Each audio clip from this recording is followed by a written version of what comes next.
Should we just double check our energy?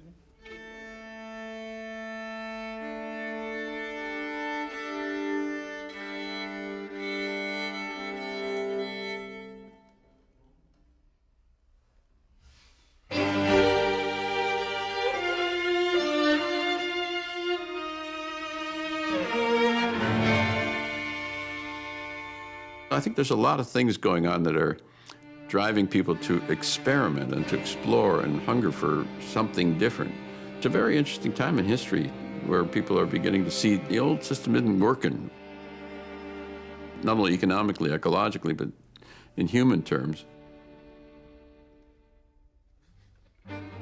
You can look at cooperation as an ethical, good-hearted thing, or you can look at it as something people need to do. To take the work seriously, to take other people seriously, to organize politically. This isn't touchy-feely stuff. This is about actually getting the world to work. We're in transition, and what's remarkable to me is that people feel that in their bones. We need to figure out how to align the human economy with the principles and patterns that tend to operate in all living systems. That's the essence of it. And so the challenge is to kind of figure out how to switch out the engines on the plane while we're keeping the plane in the air.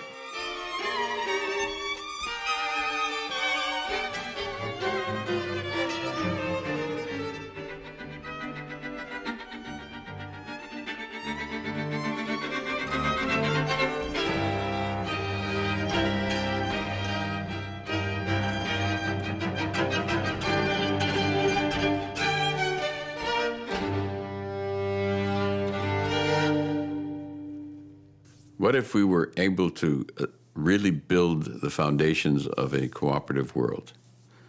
What would it look like? What would be free and exciting? What would be generous? What would be moral? What would be exciting? What would be liberating? That's the kind of direction we're talking about. We're at ground zero beginning to explore designs that take us beyond the 20th century capitalism, 20th century socialism. There are a lot of people beginning to say there's got to be a better way. You were talking about changing the system, the whole system. That's what this is about. But that means people have to really start small, but also think big.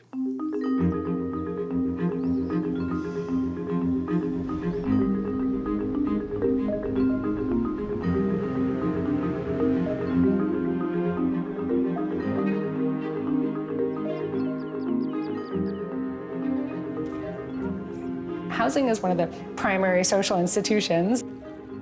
We have an opportunity through technology and kind of open collaborative philosophies that have been emerging in the last few years to really rethink the way that the built environment works and the way the major societal structures work.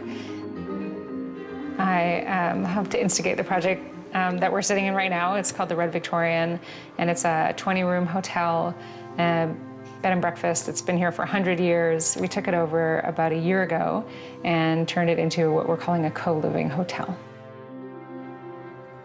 The Red Victorian is really a new way of thinking about home and housing in the 21st century.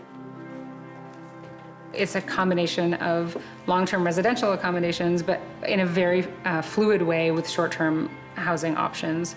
So we have people staying here everywhere from one night to 1 month to indefinitely. We're aiming to serve, the kind of modern nomadic creative population, and so people are often traveling, or they're working late, or their schedules are very different.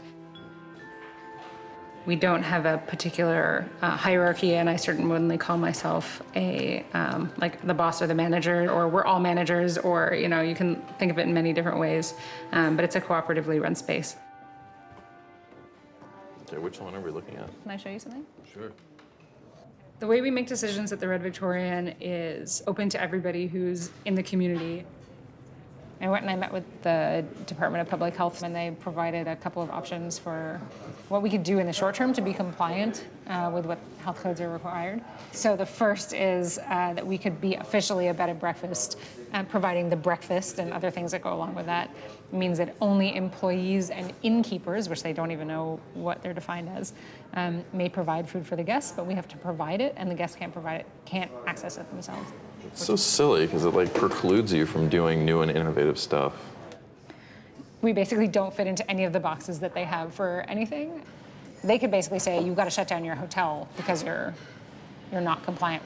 We're witnessing an era where like a diversity of economies are starting to flourish, and so government doesn't know what to do. But this seems to be written for like a B&B that's family run. Yeah. Is what I'm seeing Family here. run bed and breakfast, that's the thing, right? Yeah. But yeah, it's actually, it turns out a co-living hotel is a family-run bed and breakfast. Easy. Thanks everyone for coming tonight. This is our Wednesday dinner at the Red Victorian. For those of you who may not have been here before, the Red Vic is our home. I hope that you chill out. I'm really inspired by living around and being exposed to people who are up to amazing things in the world. We can provide an environment and a structure that not only selfishly gets us exposed to those people, but actually I think supports and amplifies the work that they're doing by making it easier for them to do what they're doing and also to hopefully meet others who are inspiring to them. We've been totally bootstrapped up to this point. I mean, I think that this, to me, a very exciting aspect of having a physical building is that it's an opportunity to provide literally a container for a whole bunch of humans to walk through the door. And when you walk through that door, we get to say, hey, the rules are a little bit different here. We really like to play with that in terms of having people getting to say, actually, here you do have a say in things. And then looking at it and saying, okay, well, how's that working? Like, no, actually, that didn't work very well, but that worked really well. Okay, let's update how we're doing things and try it again. And it's sort of it's a big experiment.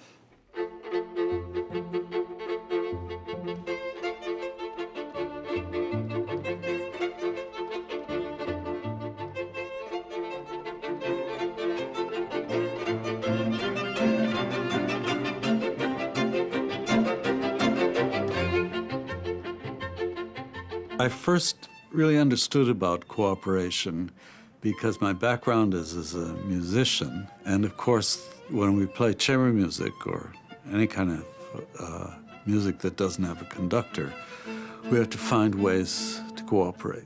You know, the way most musicians rehearse is by grunts or eye contact, you know, or grimaces.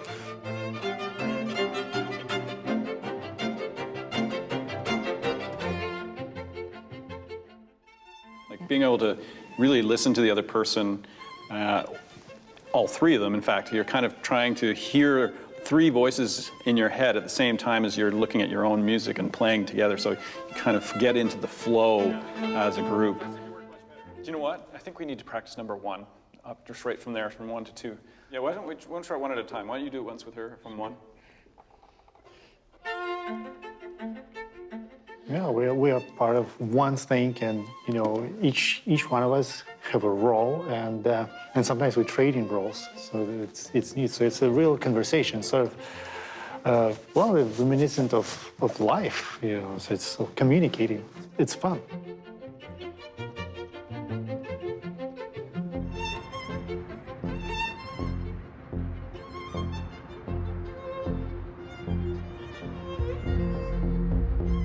We are on about 1.5 acres of urban land. It was a parking lot. And through a partnership with Concord Pacific, we have been able to farm this land. So we are an urban farm. We felt certainly a great need on the downtown east side, that nothing agricultural was going on, that a social enterprise based on agriculture had the potential to not only provide meaningful work, but also a number of other healing aspects that occur by nature of working the soil, growing living things, taking care of something, feeding other people. So we have 5 farms. Each is different. They each are in different neighborhoods. They each are doing different things. This is an orchard, for example. Pacific and Carroll, our largest site, big production. And First and Clark, an entire acre, 16,000 square feet of unheated tunnel houses. You know, we're producing tomatoes and peppers and melons and things like that. So we have to, because of the intensity and scale of the operation, we have to make maximum use of time and space. So as soon as a crop is done, boom, replant, you know. Here are people using these words, urban agriculture. Nobody had ever heard those two words together. When I would describe it, it's like, what? And we felt we needed to demonstrate that it was possible to have a successful enterprise business based on agriculture in the city and at the same time support people's needs. We had to bring the farm to the city. Yeah, we had to create within these boxes an entire ecosystem. Kind of crazy. Imperfect, but has potential. We are providing employment to people who are facing barriers. Sometimes that's an addiction, sometimes that's mental illness, sometimes it's a physical illness. Whatever the barrier, it makes it hard for most of our staff to work a regular job. They need a job where there's flexibility and understanding about the ups and downs of their lives. Right there, lemon tree with lemons. Right? That's special. It's awesome. Yeah. I missed my calling, man. Should have been a fucking gardener. Right? You know? Instead of what I was.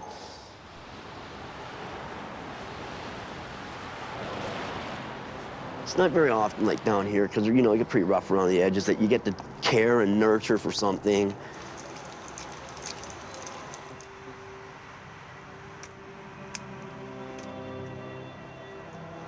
When I was a kid, punishment was going to weed the garden. So when I came here, it's like, oh man, what am I doing, right? I remember this, right? But it's not like that, right? You get into the soil and stuff, right? You get to see stuff grow, and actually, it's kind of beautiful, right? It is beautiful. It's not kind of beautiful. It is beautiful. Soul Food has two primary goals. You know. One is a social one, and I think one is an agricultural one. The social one is first and foremost. But the agricultural one dominates and informs the social piece. This as a community. This is a place to go. This is a reason to get up in the morning. This as a choice between something that's going to bring you down and something that might be positive, and you know. Wow. This is where you're getting hung up right here. Because these guys, they don't give up on you. You don't show up, you're not feeling too good, you're not making it, come back the next day, we'll keep working. You don't get fired here. And hey, you're not coming every day. Oh, I missed one day last month, and that's the only day I missed. I do all the seeding here, just about. Yeah, I guess I'm the boss for here.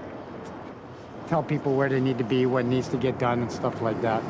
But it's only my second year, and I'm still learning. And I'm learning from the best. Alyssa is a beast. She might be small, she's strong, too. She can work her butt off.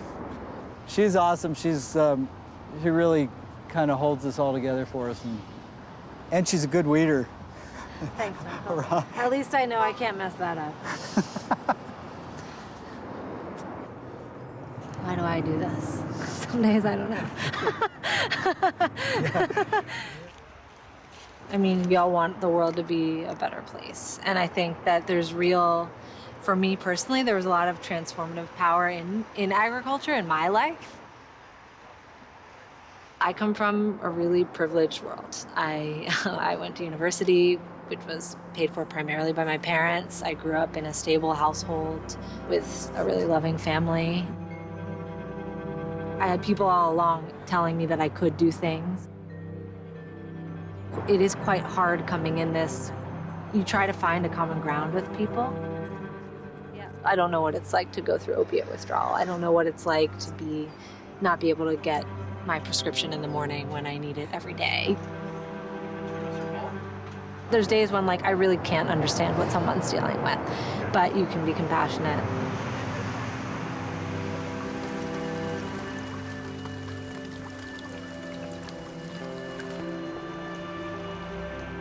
A lot of people on the east side are great people. It's just that they don't think that they're worth the puddle that they're stepping in. And that's the truth, right? Yeah. I've been a heroin addict for about 20 years. I battle with addiction, and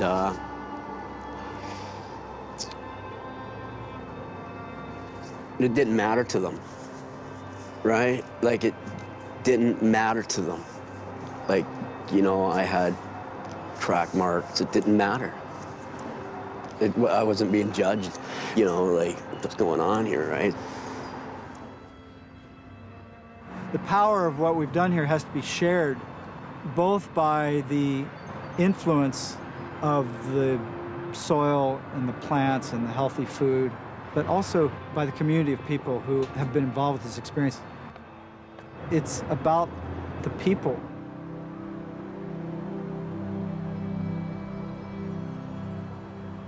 What we see emerging is what we call a regenerative economy. And in very simple terms, we're having this conversation because our bodies have been and are continuing to regenerate. So we're sustainable because we're regenerating.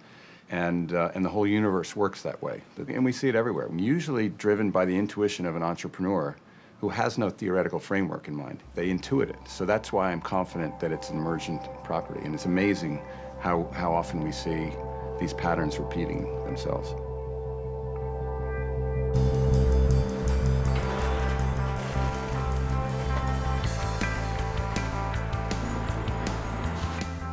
The London Brewing Cooperative is located in London's Old East Village. Tight community, vibrant community, a community that's really has its own identity and is kind of moving forward. I suppose it's got its roots in my friend Marcus receiving a used book for his birthday, Papazian's New Complete Joy of Home Brewing, and he sent me an email and said, hey, you want to brew beer?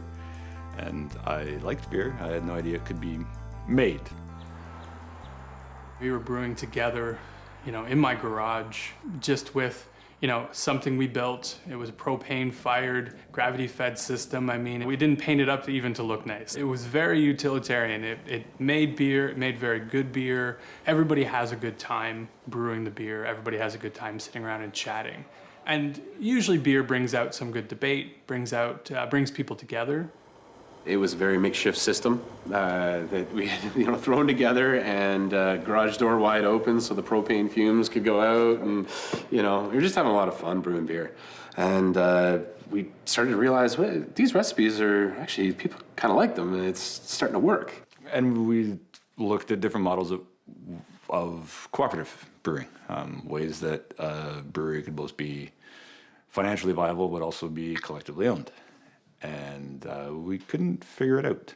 So we just kept brewing, but we just enlarged the circle. At that point, it was myself, Dave. Dave often jokes that he got involved because he had a garage. It's partially true. I think people want to be in on big decisions that matter. How to structure that becomes really tricky. We have to learn that. It doesn't come naturally. The cooperative is simply a one-person, one-vote ownership structure. So you get a group of people together, everybody gets a vote, and you set up a company or a bank or a store or a farm. It's a very simple structure. We purposely located ourselves in Old East Village. It's a neighborhood we love. It's a neighborhood that many of us live in. And so we want to be part of that community. So we don't want to have a huge, you know, pollution spewing kind of operation. We want to have a community brewery. So one that everybody feels they can be a part of. Everyone feels that is doing things that are in the best interest of the community. Co-ops, I mean, they're a very old business model. They're an underutilized business model. And I mean, at their premise, they're about a more equitable distribution of power and wealth. If we can just make a couple of notes of positive and then things to improve on, maybe? The idea is a very beautiful one when you think about how it can work and how everyone works together. Do it on a night that, like on a Friday or Saturday night, potentially, when we're going to be busy in the cellar. It's one member, one vote. It's not $1, one vote. So it doesn't matter how much of the company you own, how much you have invested. It's that you have a stake in the outcome. That's a food hub. That's a real food hub. So there's no need for a president. There's no need for a secretary. But they say, no, you need to have one. What kind of corporation doesn't have a president? So it's about engagement. It's about folks having control. over the workplace, as much as they also end up in a position of the workplace having control over them, right? At the end of the day, we're people helping people, and I think that's how a lot of my coworkers view this job. And if you're coming into this job from a non-cooperative structure, I think it can be very different, but I do think it encourages folks to view their work differently and therefore work in a different way. We're not taught to cooperate, and we're not taught to trust. Think of all the board games that we play when we were kids. I remember playing with my cousins and Monopoly. It's about being at the top. Working together? Working together is really hard. And when everyone has, I mean, the purpose of a worker co-op is democracy between workers. So when everyone has an equal voice, it can be difficult to reach a consensus. But yeah, basically human interaction is hard, especially when there's not a hierarchy saying, you know, I'm the manager, this is what we're gonna do. That's right. We can all work together for somebody else's goals. So cooperation to me means deciding on those goals together. And maybe it's the benefit of having a brewery is that you get together and you have kind of that, you know, Habermasian cafe style where everybody debates. It's that's the democracy. And not a voice that's just understood through a vote, but a true voice at the table. Well, we're having a baby in a few months. Yeah, really soon, coming up really fast. Yeah. You know, this has brought another aspect of long-term planning into our co-op meetings and the development of our co-op. So, you know, what does maternity leave look like? Well, we have to decide that, right? What does paternity leave look like? Is it going to be possible for me to step away from my daily job for, you know, 3-4 months, maybe longer? Which brings us to another complication, which is where do we find more people with the, you know, the vision that we have, the dedication we have to our work? Who was I speaking to the other day that said, never get in business with your friends? And it's just like, I don't know who I'd want to work with otherwise, because if they don't know you, if they don't know your story, then how do they understand where you're coming from? So running at 100 though with just one element. 100 with one is what I've been doing. Yeah. But I've had a couple boilers already. It can be a real difficulty to be cooperative at all times, right? To work in a democratic way and to make sure that everyone's on board. How long does it take to? It takes 40 minutes in total. You know, it's, again, a real reality in the corporate world. You have a child and you need to take time off, you're falling behind. Do you want a baby piece of toast? Might be easier to do if it were just a straight up business sometimes. If you didn't have to deal with relationships and you didn't have to deal with cooperation, you might be able to do something that was far more efficient than what we have, but we wouldn't be the ones doing it, it'd be somebody else.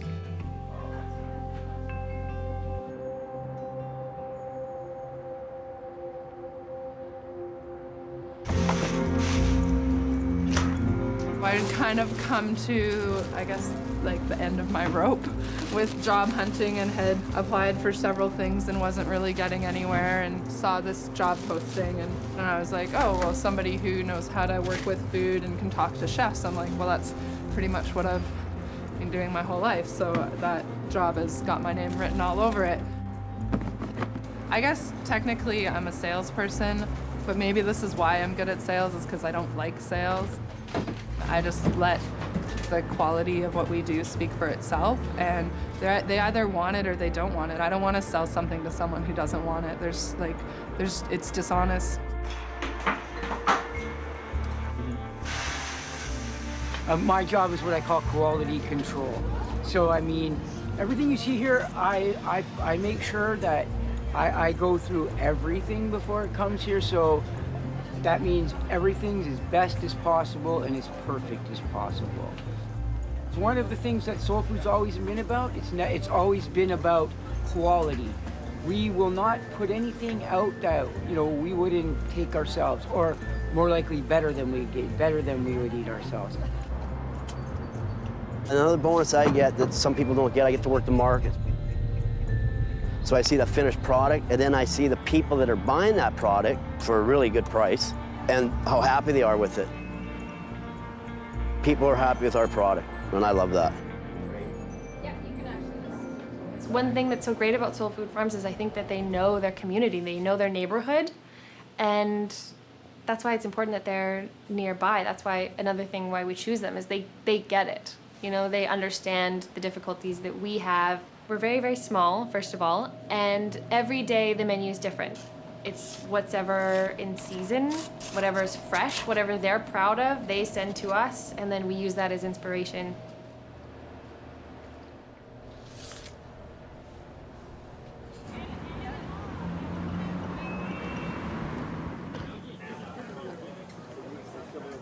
It's embodied in how you feel when you've done this work, how you feel when you see somebody who's eaten the food and comes back and tells you how incredible it is.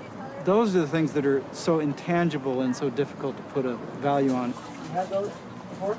My first time. Oh, man. Yeah. Let me see what you got here. This is like Allie. Oh, yeah, that's going to be good.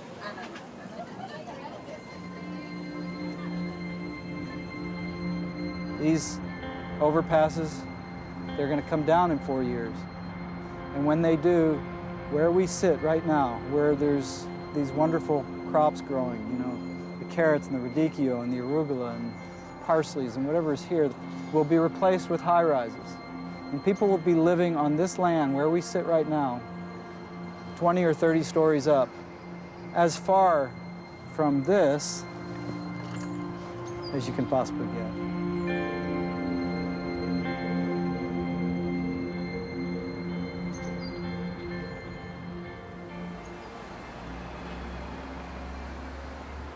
So what we're doing today is going up and down the corridor in the Old East Village, which is where we wish to maintain our presence as a brewery, looking at potential spaces. Okay, so there's no light up here, so you have to be careful and watch your step. Okay. Right now we're in a lease situation, so if we could potentially purchase a building, if that makes more sense, either sharing it with other businesses, etc., that's what we're interested in doing. So we're kind of doing walkthroughs. At some point. At some point here. Not that long ago. At least it's easy to find where the roof is leaking. It's a lot of opportunities, a lot of options, and we're trying to just determine what options are in fact opportunities and what may be money pits, if you were. The second level's been renovated. I put $75,000 in it, brand new. I mean, that it would be it's the skateboard co-op main floor, right? Skateboard co-op on the main floor. Yeah. Yeah. What is the next one down? 658. Yeah. Yeah, let's go. Because we like the skateboard co-op. They're good guys. We don't mess around with their spot. Oh no, they're cool. I already got a spot for them. They actually might go like- there regardless if you buy it or not. Yeah. Yeah, because they want to go over there. We've already talked to them about it. So Yeah. I spoke to them about it a couple weeks ago. Oh, that building. Yeah. If you want it, they're taken care of. Trust me. I love those guys. Come on in, everybody. All right.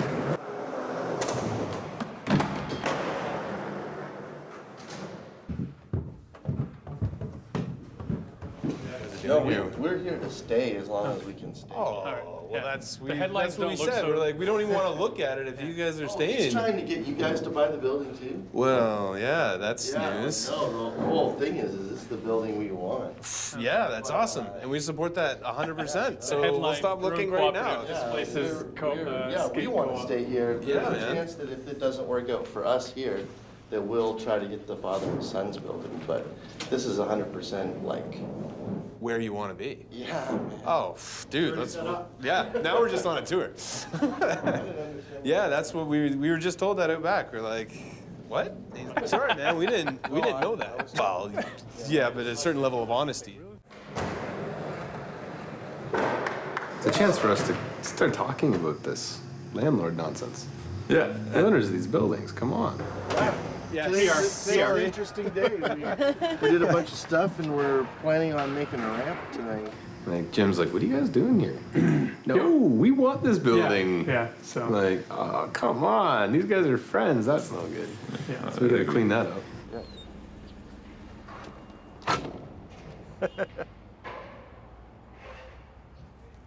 You need small businesses that may not have a ton of capital in order to buy it to at least have a reasonable expectation that the building won't be swept out from under them as soon as it becomes profitable to somebody else.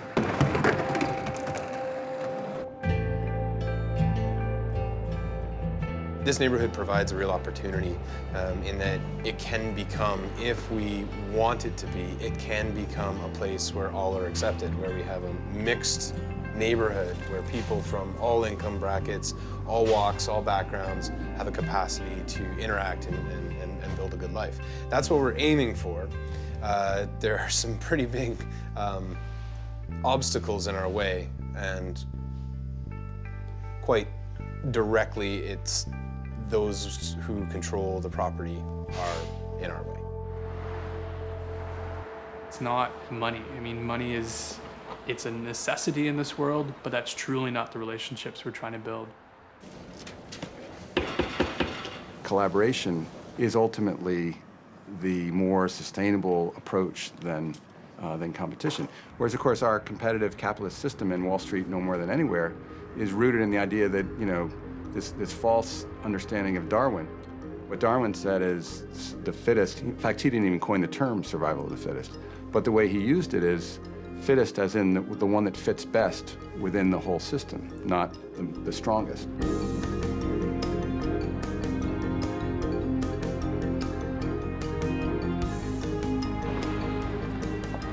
My name is Tiberius Brastaviciano. People know me as Tibi. When I first came to Canada, I was 14 years old. And I went to Université de Montréal for a master's in applied physics. Laser applications to biology and medicine. I work here at the Sensorica Lab. Sensorica is this new type of organization where you're free to join and to take initiative and start new projects. It is a commercial venture, and you work collaboratively with people, and you share the revenue according to everyone's contribution. It is a decentralized network, and there is no boss. We focus on material production, meaning hardware, electronics. We put stuff together. So we're trying to solve how material stuff could be produced in an open way. Sensorica started by focusing on open source hardware, but on the high-end side. So we said, let's first prove that open source can produce scientific instruments. 5 years ago, open source hardware was just starting. Now we see drones and 3D printers. These two industries are driven by open source. This is the main hub of the network where things happen, where hardware gets done, prototyped, and produced. And there's other people working from their own little home labs around the world that do some prototyping, and then we mirror it here. We're democratizing here access to the micron world. Traditionally, these pieces can cost you tens of thousands of dollars. Open source, maybe 20% of the cost allow scientific labs in universities in the emerging world to do their science. My background is in lasers, so everything you see with optics, optical fiber, that's my contribution to the projects, yes. In the mechanical side and the electronics part, these are other people that have contributed to it. It's a collaborative work, I think. There's many different sections here.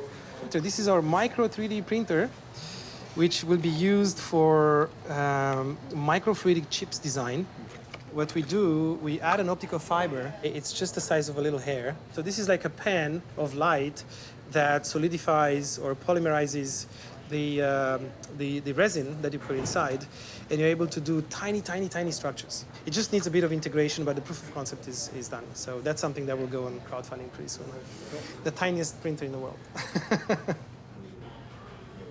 People here are motivated by what's the next big thing we can work on that can be so disruptive, right? From microfluidic devices and democratizing testing of food and water quality. How to automate a garden, how to automate a greenhouse. Well, here's all the electronics that you need and the software to run it. We affectionately call this the iPot, a completely autonomous flower pot. We have an atmospheric temperature and humidity sensor, so the plant knows if the air is dry or if the air is very humid, and it knows the temperature. And here we have a light sensor, so the plant knows when to turn the LED off on based on how much light it got during the day.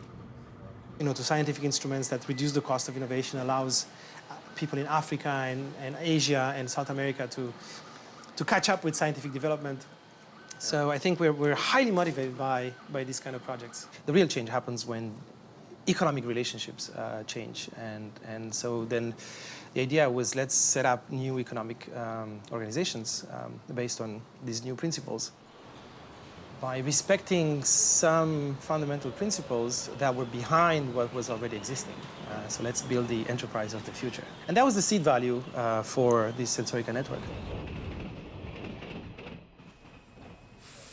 First, you have to release all the air you have, okay? So you can jump into the water, and then you can try to catch the stars by exhaling, okay?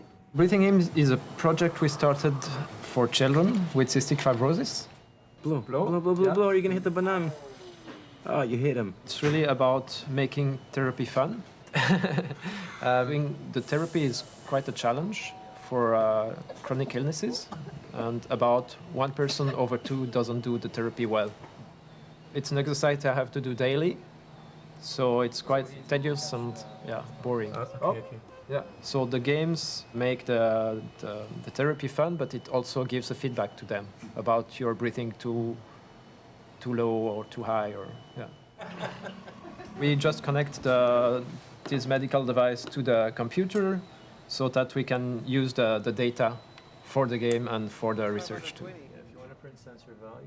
For hospitals, it's costing at least $1,500.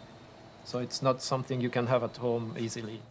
If we include all the parts that we plan to add, such as the memory card and the battery and so, it would be about $200. In a later phase, we want to do a microchip, and it would reduce the cost to maybe $60, $80.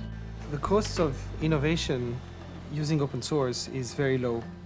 These products can be 10% of the market price. So you're sinking the cost of innovation, and you're taking away some cost of production or assembly.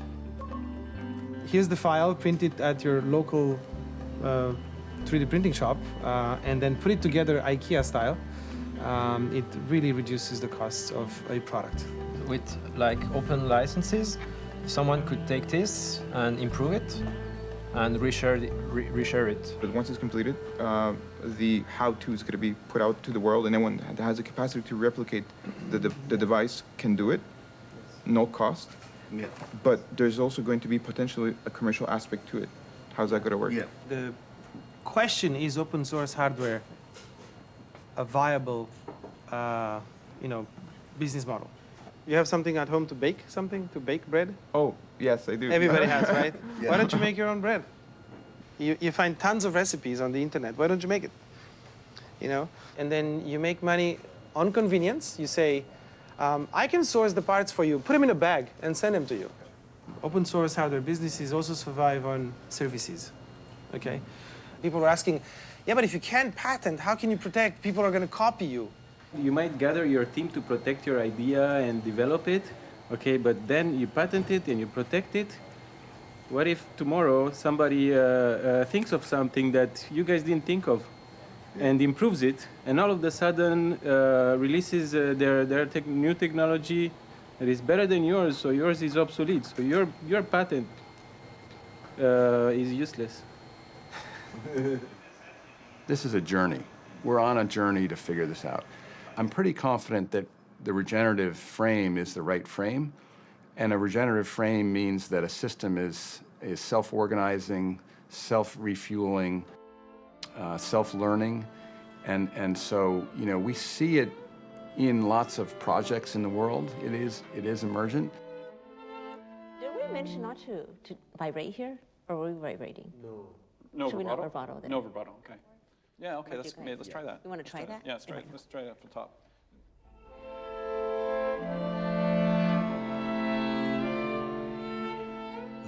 A good listener is somebody who can understand meaning beyond what people actually say.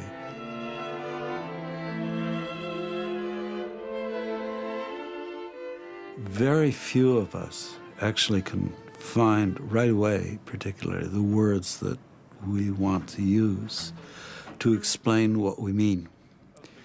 And a good listening skill is the ability to sense what's behind what people obviously say. If you're playing a faster tempo, then we can't fit together. It's not. And I think you'll sit in between us, so it's real hard for him too. Yeah. Well, let's try it again. See if we can kind of feel this a little bit more together as a group.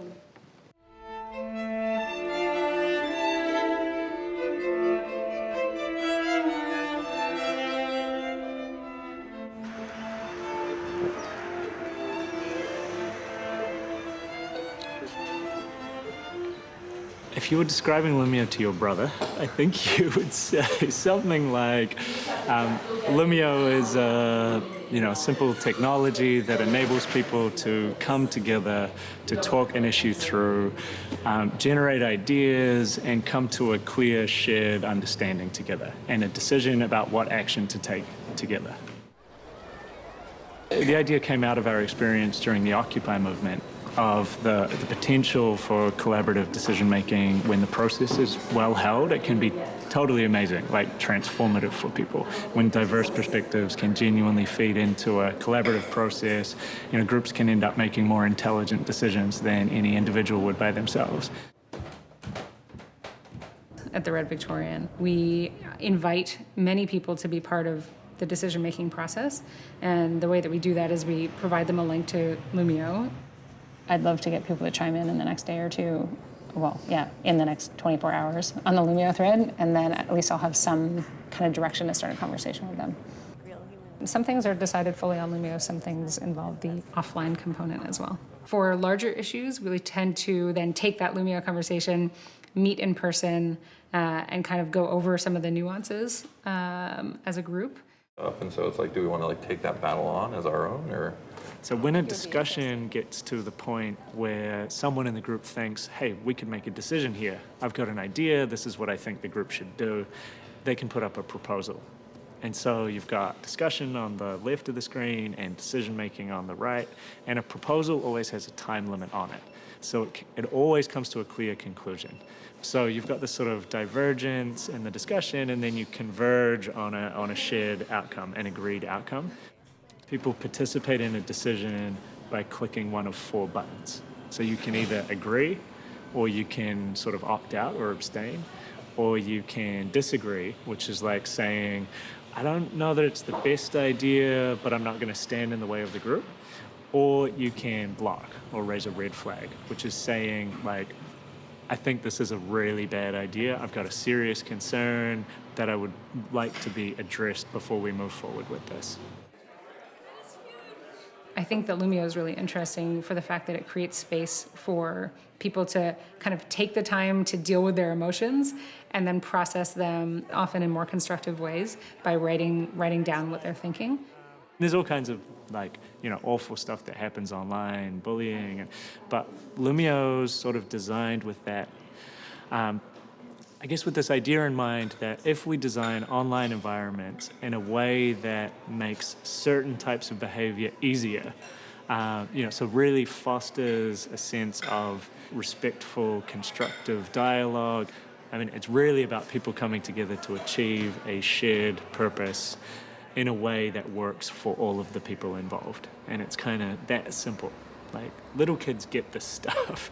We have 12-year-old kids using Lumio effectively in their schools with parents and teachers making decisions together. I think that Lumio really catalyzes those kinds of conversations because you pick up on those nuances and you start to see them. And it's not just actually the technology, it's the types of collaborative structures that technology enables. This idea that we expect democracy from our government and we're totally fine with tyranny or dictatorship in our workplaces for some reason, even though that's where we spend 8 hours a day for most of our lives. So I have a lot of hope that that's changing. It feels like there's a real movement building around changing that. It's just people coming together to achieve something around the creation of value. And the cooperative structure is, we've found it to be totally flexible enough to have real room to move, to be adaptive, to set things up in a resilient way that does involve specialization and most effectively serves the social mission. At Sensorica, we found a system, which is the value accounting system, where we can log our time And as soon as we have finances, we can use the log we created to redistribute the money. Pizza number one. Ladies and gentlemen. Sensorica is a network where people come collaborate on different projects. And the idea is that the system that we have put in place captures all these contributions from different individuals in the context of that particular project. And then we decide how to share the benefits. According to the value equation. According to a value equation, that which is a social contract that we make and we agree on before the project starts. So there's 5% that goes actually to sustain the infrastructure, to sustain the lab, okay? So let's take this little part here, and nobody eats this one, right? And now here's a guy that contributed, let's say, a quarter. Our system allows anybody in the world to contribute as much or as little as they want. So somebody's gonna get just a little piece, and that's fine.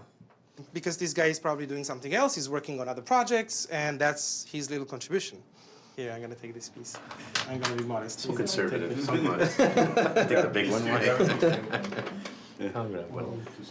How I got to the participatory economy is by having been shocked, with my previous job.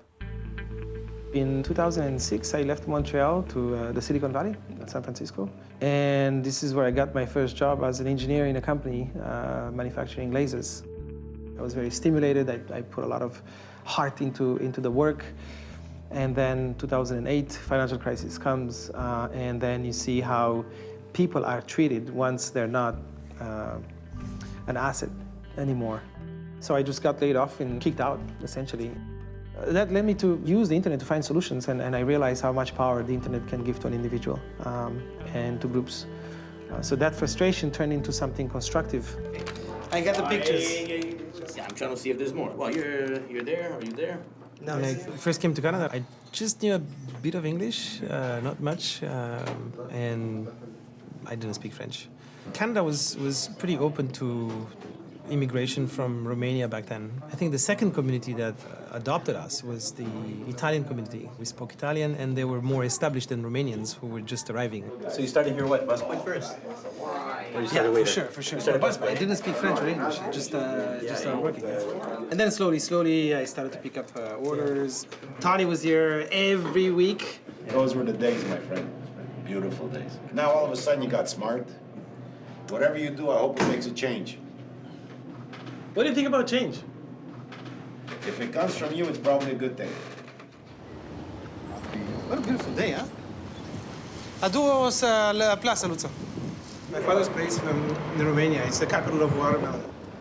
So this is something that we eat every day. Do you need help? Yes, go ahead. And it drives my mother crazy the way we eat it. Because I knew the truth since I was young because my father was very open about it. My father was in prison in Romania when he was young. He always stood up against the regime, so I grew up in an environment where, idealism comes first. They're very, very supportive parents. Always speaking about what people have done for society. So it runs deep. How do you say father in... Patera. Huh? Patera. They just dropped everything to flee the country, and that was to give us a better future.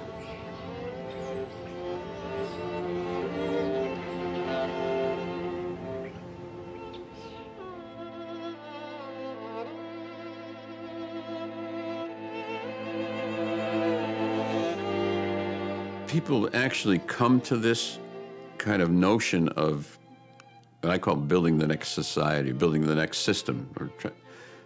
They come to it from different reasons. Some come out of a lot of pain and poverty and excruciating difficulties. We either try something new or we're in real trouble. Another part of it, I think, is it's cultural, but it's also people who really crave getting away from individualism. Somehow, but the hunger for what community can bring.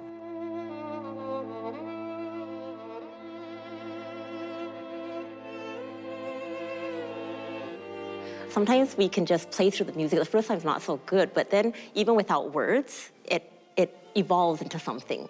I mean, we're just all giving and taking at the same time.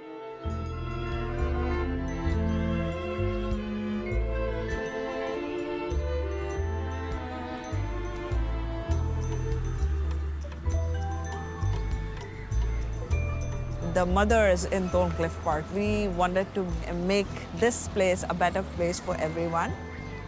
I'm originally from India, and one of my husband's friend, he gave a tour of Thorncliffe Park, and the first day itself we felt home here. The next day when we got up and we wanted to walk in the neighborhood, we walked into the park and we were really not happy with the condition of the park and all. But when we are here, we have to fix things. We came to know about a lot of women who live in these apartment buildings, mostly the immigrant. They are doing businesses from home. They bring stuff from their home countries and then sell it to their neighbors, friends at a very good price and make a supplement income for themselves. This is for your great-grandchildren. Yeah. When we come together, we talk about, oh, this is our like backyard. Because always we, in back home, when we are living, house always have backyard or front yard. There in the building, you don't have any backyard, any private. So we call this, there is a backyard. So in backyard, we have to have some activity too. So we thought that this is a really good idea to create a market. This market will serve as a platform for the vendors and these newcomer women, where they will feel confidence and and it will also empower them, build their self-esteem and build the clientele as well. This is the magic storage. What you think it will be inside? You will afraid. Go further. The park completely transformed. People gathered, they started looking from their apartment buildings, and we could see the change in the park. I'm making roti. Roti in Persian we say this is naan, and the dough for roti is different because we add yeast for this one. Parks serve as a common space for them where they meet immigrants and new Canadians, spend some good time having tea, coffee. That was the main goal. We are waiting until Friday come. When Friday come, we come out, just we enjoy. There is something. Just because of market, we come out. As the new immigrants, a lot of women go through stress and isolation on a regular basis. And we thought like this market would serve as a stress relieving agent or something like that, where people feel really good when they come outdoors. I mean, it's good to empowerment movements. They support their house, their children, yeah. So, yeah, that's the main cause, yeah, to empowerment the women, ladies. So, yeah. Did you buy any tray for yourself? Did you buy any canopy for yourself? Next year, आप ये कुछ भी नहीं लेंगे, तो you won't be coming to the market. There are challenges and there are achievements, right? We started with zero, nothing in our hands, and but we had a strong vision. We had that commitment to give it to the community, to return back to the community. The community comes up with their own ideas and all because they feel comfortable. They feel they see us as the part of their own self, which is really challenging for us to take everyone's suggestion to work on one thing.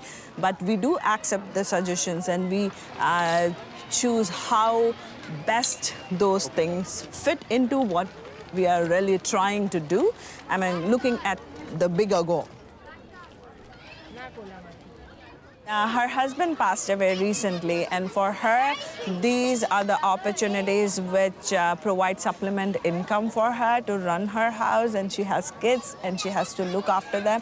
And the moreover is when she comes to the market, she comes with the friends and they are supportive and, you know, they are always there for her. It's like a building family kind of environment in the market, and they're all friends come to the market to eat what she is making, and they love doing it. Thank you. Enjoy. You know, when I look at their faces, I can see in their eyes, you know, that I can sense that, the happiness. And that is, I think that's the value this market is bringing. It's emotionally, and though there is definitely a financial support for them, but still it is like more about building relationship, building trust. She's very nice and she always supports us. And this she doing, thank you so much. My pleasure. Thank you so much. Pleasure. Maybe there is no reward when cooperation works well. Maybe you're just in the process, and the process is the reward. There's something that's innately satisfying about that.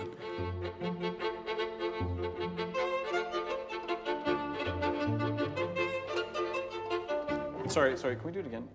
We didn't start together. I don't know why. But if we weren't able to work together, the music itself would suffer, and it would be probably, we wouldn't be able to communicate effectively as a group. The music might still sound like music, but it just wouldn't be convincing. We wouldn't have the organic quality that we are always striving for.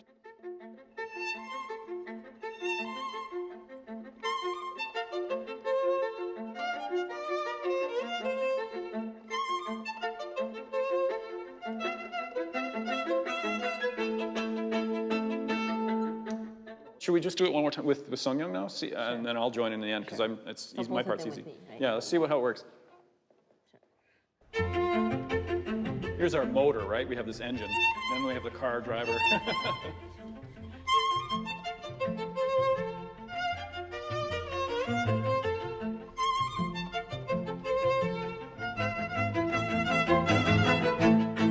The process itself is very satisfying. You know, you go through stages and you come to a different result, but all the stages, you know, it's enjoyable. Yeah. I would just say it's a lot more fun. There's certain times when you have to play like a soloist, when the virtuosic passage in every one of our parts. And there's no leader, but then we're all leaders too. So it's just a great experience.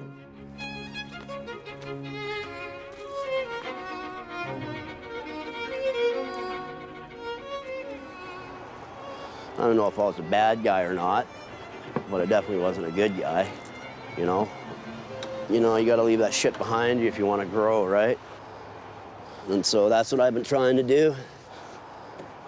The farms in themselves, by nature of what we're doing here, are kind of like the great equalizer, you know?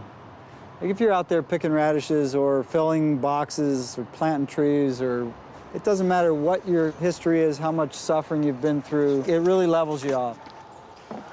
Yeah, it was a good opportunity to get into the giving back department a bit, right? You know?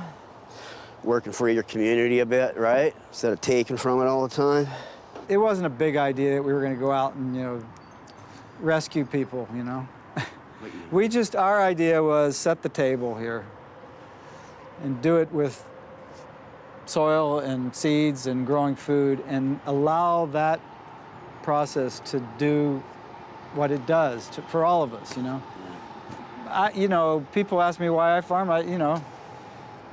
It's as much for my mental health as it is for anybody else who's working here. I'm in no different. We're different in some ways, but we're all alike in other ways. We all have our stuff. It's spiritual for me too, right? Like you put something a seed in the ground, you nurture it, you care for it, and it gives you something back. Yeah, it is something actually that changes you.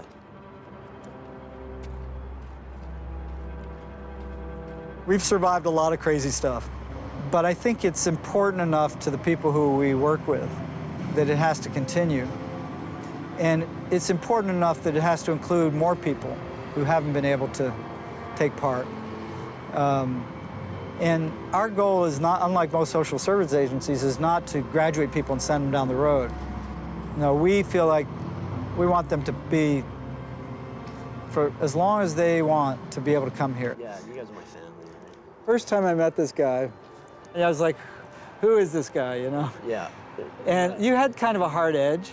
Well, I wasn't very, like, socially integrated either, right? Like Well, you were new. Yeah, I was. This guy's got the softest core. You hear that, guys? He's got a really that better good, be on tape, he man. has a good heart. He's got a good heart. I might need that one day as character. And that's right.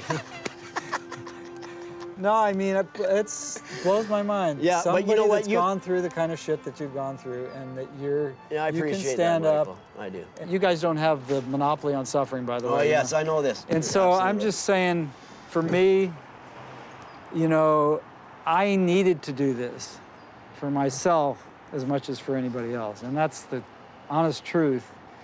It's hard to admit, but it's true. I mean, I got my own stuff I got to deal with.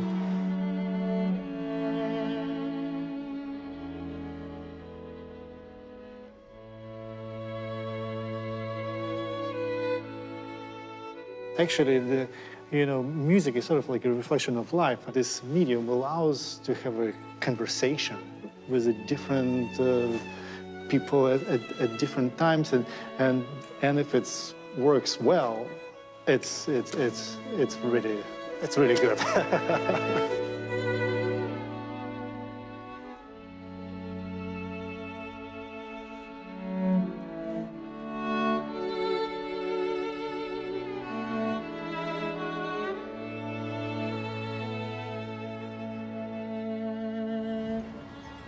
It's very clear to me that to have a healthy system, finance is a piece of a bigger whole and needs to be in service of that whole.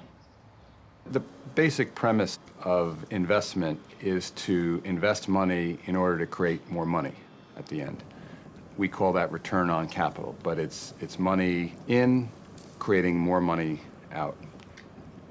So we've grown a pile of money while we've destroyed the atmosphere. That's not sustainable. There's a whole sense of that we've got to go beyond just profit-making, which takes no regard for what happens to the environment. And another piece of it is human and communitarian, trying to build a different sense of community. But those themes, I think, democracy, wealth, changing wealth ownership, environment, community, participation, those are the themes that we're seeing develop in many parts of the country and in many parts of the world.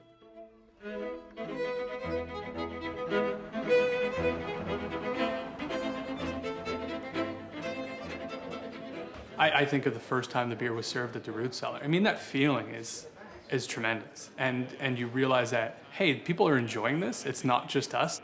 There's a great mix of younger folks, older folks, women, men, those who are coming in who might not feel that the beer culture is currently really speaking to them, that might feel alienated. I think our approach helps to kind of even that playing field where it's like, yeah, this is it's a good beverage. I love craft beer, I just do. And really in London, there's not a lot of options right now. And as soon as I found I'm just happy that I have a beer that I enjoy.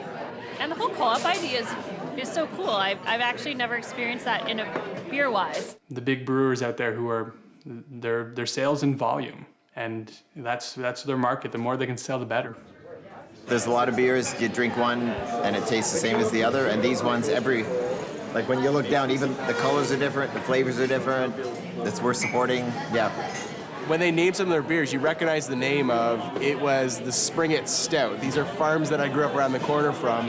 They're bringing in local ingredients and making a fantastic beer with it. There's some morality to their business, and like these guys aren't going to make it rich. That's not the point of their business. They're providing good beer for the community, making jobs in the community. It's a fantastic way to kind of go about it.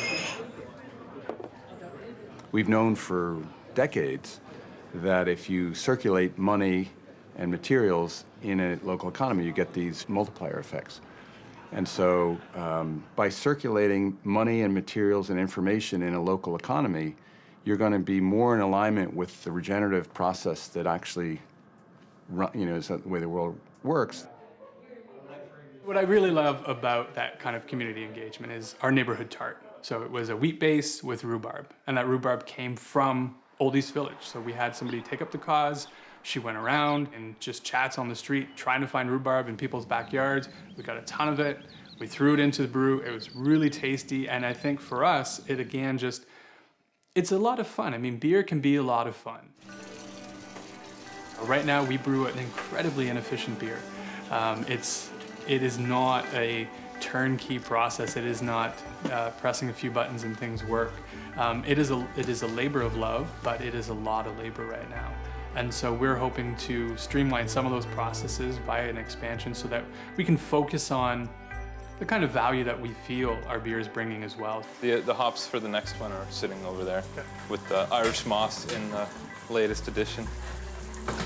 Brewing it's an economy of scale thing. It takes largely the same amount of labor to produce 1 barrel of beer as it does to produce 10 times that amount. The London Brewing Co-op, at its current size, it fiscally doesn't work. So we need to scale up. And in order to scale up, we need more space, we need, well, resources, time, energy to do that. We're going to need some investors, willing investors, to believe in the co-op model, believe in our product, and believe in the local food movement. I don't know that Josie's ever been down here. Okay. So I think a lot is demonstrating what works. What's here? We know what the expansion looks like, 225 to 250. That's not including a purchase, but. Have I got an investment opportunity for you, and in the first year, you'll double your money. Nice to see you. Yeah, good to see you. Absolutely. Thank you for joining us. Yeah. Thanks for having us in your business. Yeah, we're up for it. Love to chat about what we've done here and maybe where we could go into the future. Financing, in part, may come from Londoners who support our vision and our dream. And we want it to be angel or patient investment where they believe in the purpose of what we're doing, not just the fiscal return that they will receive. I think certainly those short-term goals that, the expansion of the brewery system, that would be in a lease situation. So it's specific investors that we're looking for who understand our vision and believe in it. And that will include doing the renovations in the next building, moving the brewery there, and having it up and going. Okay. Yeah, we'll get that to you, certainly. Yeah, absolutely. And if you have any questions, anything putting into it, just let me know. Yeah, absolutely. Fantastic, yeah. It drives me nuts when I start talking this way and people, oh, you're a socialist or you're a communist. This has nothing to do with it. This has nothing to do with socialism versus capitalism. This is how real systems in the real world work. And that's physics and biology and energy. Everything is energy. This is the way it works, from a tornado to boiling water in a pot to insects to entire ecosystems to human bodies to human consciousness to the entire universe itself is a learning, living system.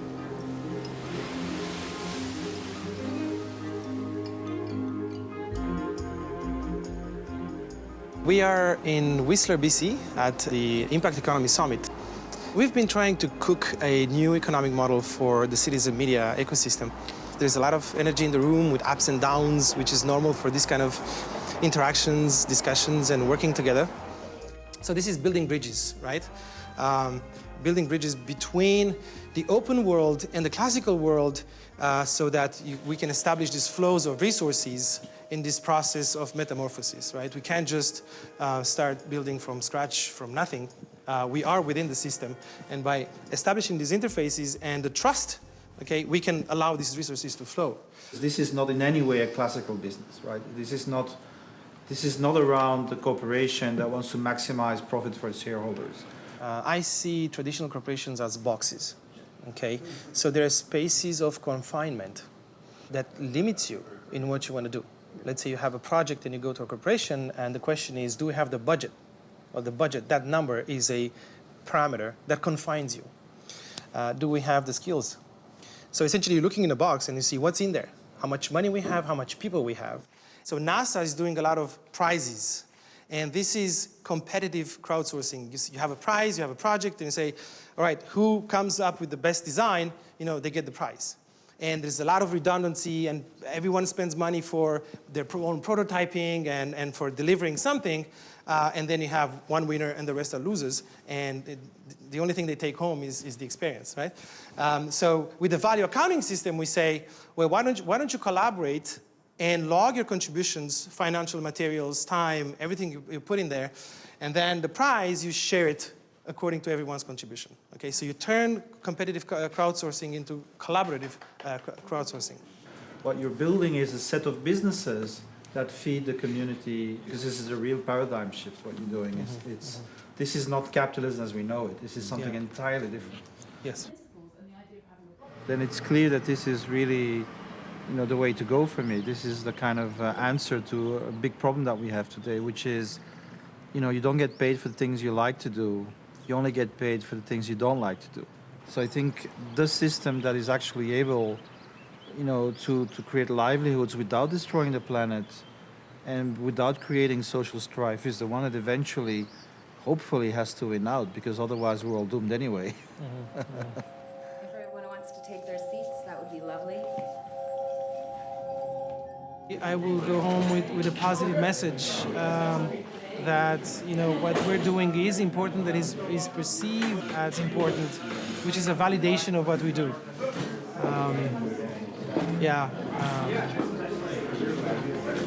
So that's why I leave for these kind of moments. This is the currency I'm looking for.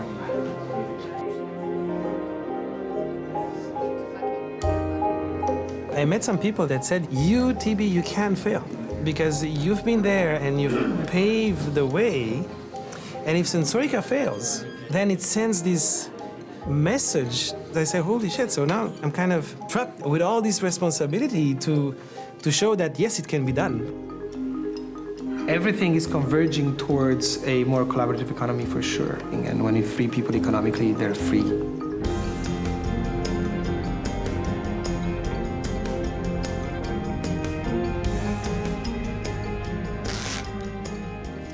I like that noise.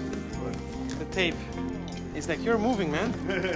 The actual lab space that we have now is pretty packed. There's a lot of people, so very crowded. It's a kind of tough on us to have to move, but it's something that we have to do. We're pretty tired. We're pretty drained. There's a new chapter for Sensorica. We are really coming out. We're getting exposed downtown Montreal. I see myself as part of the Montreal new economy setup. We're taking over, guys. The belly of the beast. Visibility, presence, legitimacy, right in people's face. When it's time for you to go, you look back and you're not going to count your money or your material possessions. I think the things that will give you more satisfaction is, do I leave a trace? Well, the greatest hope for the collaborative economy is to have this smooth transition without too many bumps, because we can feel that we're frustrating the losers, and they're powerful.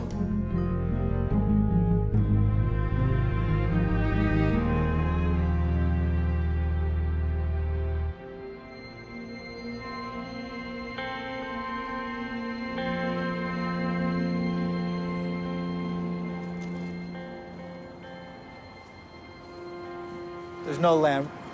I'm hoping that we're going to get some acreage in the middle of a park that has to be developed here. We need a permanent location. We need multiple locations, but we need one permanent location to replace Pacific when the viaducts come down. We need more people who can really carry the workload.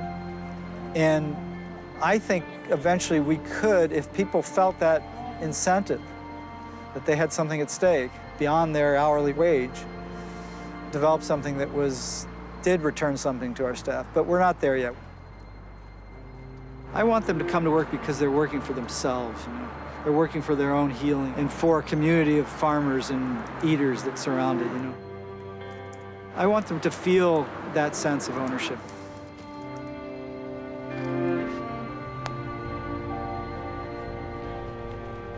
I think that's probably better than stock options or shared ownership or anything. I mean, we've had this idea of a cooperative, turning this into a workers-owned cooperative.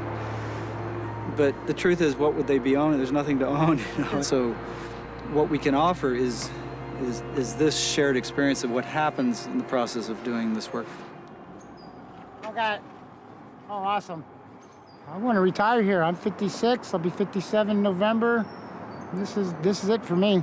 I think this is my last stop. If we last that long, this is my last stop. I'm hoping we do. All we need is boxes. We can fill the boxes. We will put out whatever we need the boxes. We need infrastructure. If we get the infrastructure, we will fill them up, and the produce, we're good. We really are good. Yeah. Here's what the garden kind of taught me. Like, you're not gonna help yourself. It's pretty hard for other people to help you, right? They can't. Like, you know what I mean? Like, if you're not willing to do it, why should they invest all the time in fucking spinning their wheels? And if I didn't have this job, like, where would I be in the last 3 years? Like, think about it, right? Like, dead, in an alley shooting up, or in a penitentiary. Those are my three options. So, yeah, soul food saved my life, right? What else can I say? It did. Go over the carrot or over the leaves? I go over the carrots on the first one and over the leaves on the rest. For me, at this stage of my life, this is value to me. Spending time here with my friends, feeling good about myself, right? Maybe I'll close my eyes that night, saying, you know, I didn't hurt anybody today, right? I did maybe a couple good things. That's value to me.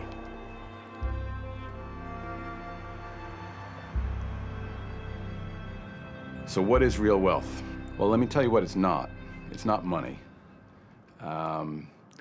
But, you know, there are people going around saying we need a new theory of value. So we don't really know what that is. I can rattle off a few ideas. So obviously, fresh air to breathe, clean water to drink, access to clean food, family, friendships, community, art, beauty is obviously what we know is real wealth.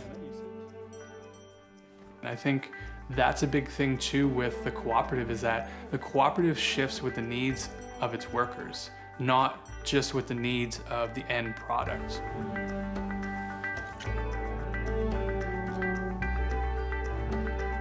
I think the five of us, I would imagine soon won't be the five of us from a worker-owner perspective. I think really we want to see that full realization of the cooperative so that we can bring in new workers who have the same values that we do, so that when people come into work, it's because they want to be there. It's because they know they're part of, kind of a larger movement, and it's not to the detriment of who they are.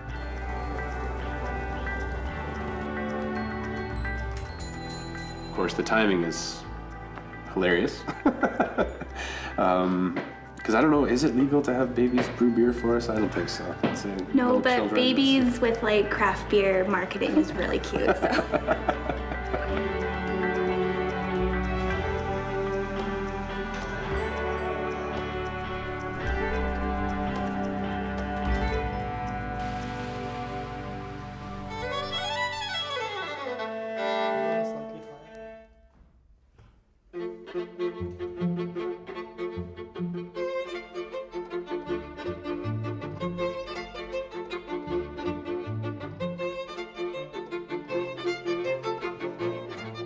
We'll never make really good progress until we realize that it's not a chore to get there. You don't have to have a really unenjoyable life in service to this cause.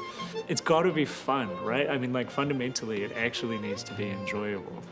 Just taking that approach to thinking about how we do activism, how we do social change, how we organize our work, I think it's one of the most powerful levers of social change. I don't think we're going to wake up one day and say we're now in a regenerative economy. How did we know we were in the Enlightenment? This is a lifetime's transition.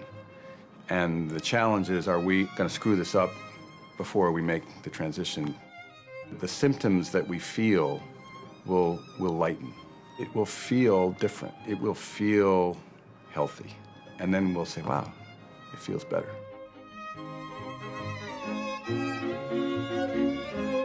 It's a very moving period of history. Potentially, big things can happen.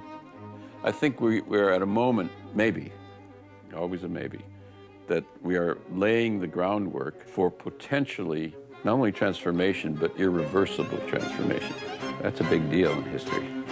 Very interesting time.